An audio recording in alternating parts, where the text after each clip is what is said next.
3rd of September. Now, there's a number of events have been happening in the background this week, which, as usual, don't make it into the British press. But I think probably two of the things I noticed most recently were a post attributed to Robin McAlpine and another unattributed post, which I guess is just a piece of news concerning students in Edinburgh who are igniting the debate on independence. The reason I wanted to mention these two things together is I believe that they're related. In the first instance, I think it's safe to say that the SNP at the moment, despite the fact that we've had this representation to the United Nations, has said nothing about that. And that should be no surprise to any of us, because according to Robin McAlpine, there is a maybe unwritten policy amongst SNP politicians at Holyrood not to actually say anything about big issues, big projects, big promises, big priorities. Anything like independence would be off the radar, basically, be off the agenda for the SNP. Now, the reason, according to Robin McAlpine, that the SNP has adopted this stance is that while Nicola Sturgeon was the First Minister and the leader of the SNP, she made a lot of big promises. And she said a lot of big things, particularly to do with independence and holding a referendum, none of which were actually delivered, causing the SNP to lose support. And I think it's safe to say that the SNP's membership has reduced drastically in the years since Nicola Sturgeon actually resigned her position after failing to provide a referendum, and also for giving the English Supreme Court the chance to say that we couldn't have a referendum. So the SNP has taken to what we would normally term self-censorship. In other words, not saying anything about something which is contentious, for example, like going for independence, in case they eventually let everybody down, which I think they probably expect they would do, because they're unable, obviously, to produce any kind of strategy or plan which actually results in us becoming independent, despite the many cries of so many thousands of supporters who are, at the moment, I think the last time I looked, we were somewhere between 56 and 59% as a whole in favour of independence in Scotland, and yet there is still no sign of any political movement. So because the SNP is too frightened to say anything about independence, mainly because they know they cannot or will not provide any kind of strategy that results in independence, I think the SNP is a busted flush now. It seems to have imploded upon itself and has become a sort of bystander in the political sphere, where things just happen and the SNP react to them, but they don't make any. There's no wish list. They're not going to do anything positive. They're not going to change anything. It's just going to be more of the same, which is deeply, deeply disappointing and shows a complete lack of any kind of courage in the face of what is effectively an English colonial mindset. Now, if you contrast that to what's happening with the Edinburgh students, now it's traditional, I guess, in the political sphere for students to become very politically active, and there's absolutely no reason why that shouldn't happen. In fact, that should be encouraged across the board. Students should be politically active. They should care about their own futures. And that is exactly what these students in Edinburgh University have been saying, that this debate about independence is not just about the political independence of Scotland, it's about their futures. And not only their futures, but the futures of their own families, their own children, their own grandchildren, etc. It goes down the generations, and they can see that. Why can't the politicians see it, though? And why do the politicians not do something about it? We're leaving it to the young generation to show the way forward. And this is a gross dereliction of duty by the political classes in Scotland, in my opinion. And I think definitely in the opinion of Robin McAlpine as well, because there is absolutely nothing going to happen. The SNP has now decided that it's not going to say anything contentious because it might be unpopular if it doesn't actually provide it.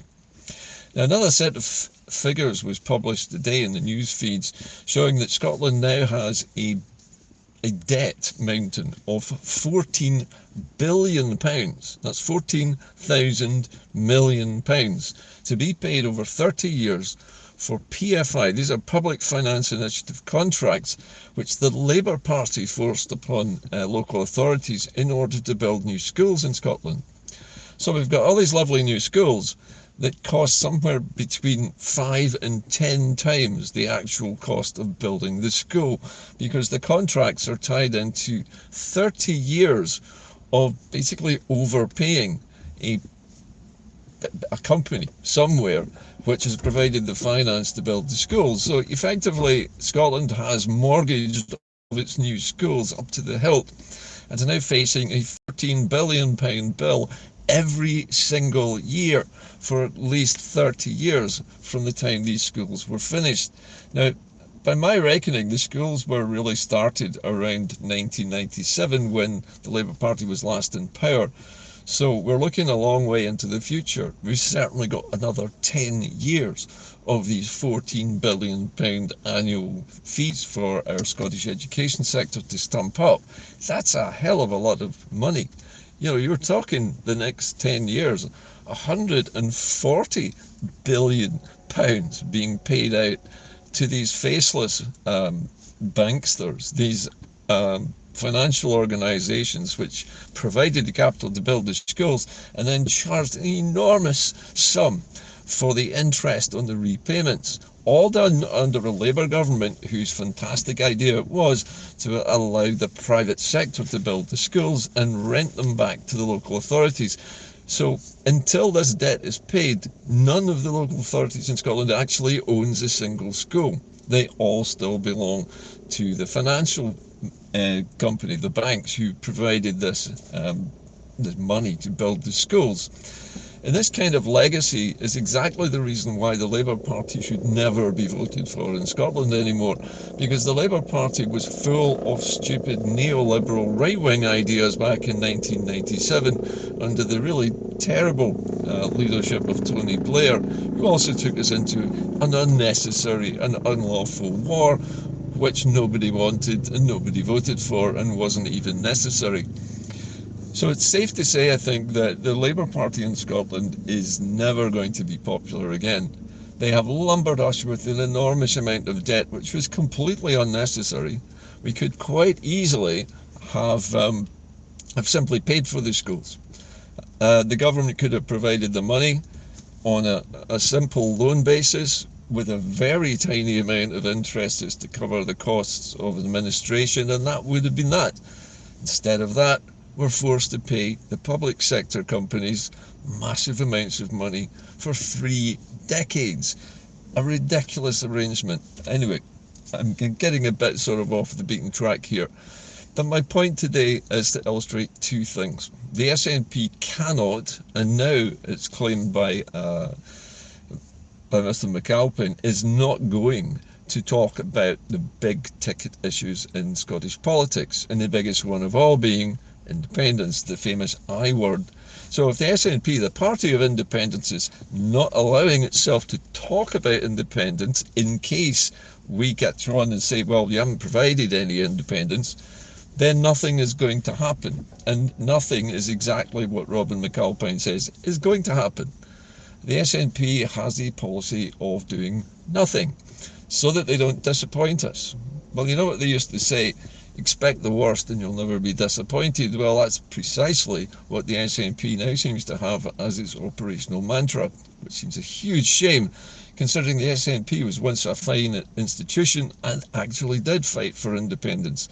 Now it seems to have waved the tiny white flag and said, we surrender, we're not going to talk about it anymore because it makes us unpopular. Unpopular with whom, I wonder? And why does it make them unpopular? Well, because they do nothing about it. So why should they talk about something if they're not going to do it? Well, I guess that makes sense. But that leaves us wondering why we should vote for the SNP in the next Holyrood elections. And I honestly can't think of a single reason why we should. On the other hand, the British parties such as Labour, which have just slated mercilessly for lumbering us with an enormous mortgage, Labour hasn't really got anything new to offer. In fact, it has nothing new to offer other than Sir Keir Starmer's moderately right of centre neoliberalist nonsense, which has done nothing to provide jobs, investment, or to save anything in Scotland. The English economy is tanking because of it. And the banking sector in London is so large, it's actually feeding off industries now and beginning to destroy the economy because it's too large. So there's so many things wrong with the UK. I can't imagine a reason why we should want to stay in it. And I think the students in Edinburgh got the right idea. They've realised that the whole union is a busted flush. It's time to get out now before they're sucked under. And they're going to be sucked under in a much more spectacular way, because in the future things are going to get economically far worse under the United Kingdom's dominion over Scotland. We won't have any choices. So it is time, really is time, that something was done. Now, something is being done, incidentally. You'll know that that Liberation Scotland was in Geneva, putting the case for Scotland's status to be changed so that we can decolonise. Now, most people missed this, but they made their representation on September the 18th. Remember what that date was? Exactly. So it's the anniversary of the independence referendum, so it was a symbolic date. But many of us don't actually know what Liberation Scotland were doing while they were at Geneva giving this presentation. And for the first time, showing the bureaucrats in the bureaucrats in the United Nations exactly why it is that the union doesn't exist and why Scotland isn't, in fact, in a voluntary union at all. So they're doing a good job. The problem is that people like you and I back here don't really hear much about it, because there were 3 BBC journalists who followed this delegation over to Geneva, and they've done nothing. They've not reported it. They've not provided any commentary on what happened.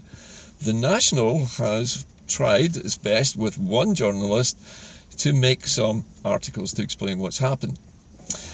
But because of this vacuum of information, Norrie Hunter and a few others have decided to produce a general podcast which explores the topic of what was actually achieved in Geneva on the 18th of September this year by Liberation Scotland. And they're looking for you, that's basically average independence supporters, to let them know what questions you would like to ask the panel on this new podcast. So if you have some suggestions, I would implore you to go and visit the Liberation Scotland website and make sure that you tell them what question you would like to ask the people involved in Liberation Scotland who were at that United Nations event, and what was said and what was achieved, because at the moment we don't really know. I've already submitted some questions of my own, and my primary one was, how has the United Nations reacted to this presentation? What has been said by other countries? Who supports Scotland? These are the kinds of questions that I think we all need to ask of Liberation Scotland. Norrie Hunter will be chairing this podcast. I'm not certain exactly when it's going to go out, but I will be speaking with Norrie again on the Hodma Jacob programme on Friday morning this week at 9:30. So hopefully we'll get some more info from Norrie then. But right at this moment, there's a vacuum of information about what happened at the UN and why it was so significant. So we'll look out for Norrie Hunter's podcast. It will be, I think, coming up in the next few days. But if you have suggestions, make them to Liberation Scotland. Let them know what questions you want to ask about what happened in Geneva on 18th of September.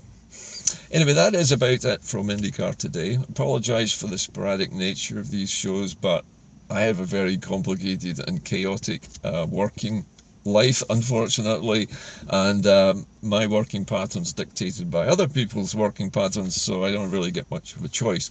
Anyway, I had a moment today. It's a lovely day. I'm sitting down here next to the new Transport Museum right by the River Clyde. It's a lovely day. So be optimistic. Things are looking good. We've got almost 60% of the Scottish population raring to go for independence. We've got our students in Edinburgh fired up. They are firing the starting pistol.